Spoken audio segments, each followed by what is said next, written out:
পয়লা ফেব্রুয়ারি Modi government 3.0 এর দ্বিতীয় budget. অষ্টমবারের জন্য বাজেট পেশ করতে চলেছেন অর্থমন্ত্রী নির্মলা সীতারামন। 2019 সালে এনডিএ সরকার ক্ষমতায় আসার পর থেকেই অর্থমন্ত্রীর দায়িত্ব সামলে আসছেন তিনি। এবছর তার বাজেটে কি রয়েছে সেই দিকেই এখন নজর সকলের। কিন্তু জানেন কি, সবথেকে বেশিবার বাজেট পেশের রেকর্ড রয়েছে কার ঝুলিতে? তথ্য বলছে ভারতের প্রাক্তন প্রধানমন্ত্রী এবং অর্থমন্ত্রী মোরারজি দেসাই সবচেয়ে বেশিবার বাজেট পেশ করেছেন। সংসদে মোট 10 বার বাজেট করেছেন তিনি। এরপরেই রয়েছেন পি চিদম্বরমের নাম। তিনি মোট 8 বার সংসদে বাজেট পেশ করেছেন। চলতি বছরের বাজেট সেশনের পর তার পাশেই বসবে নির্মলা সীতারামনের নাম।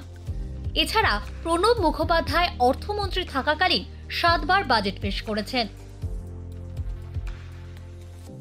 ডাউনলোড করুন এই সময় অ্যাপ iOS ও অ্যান্ড্রয়েডের জন্য।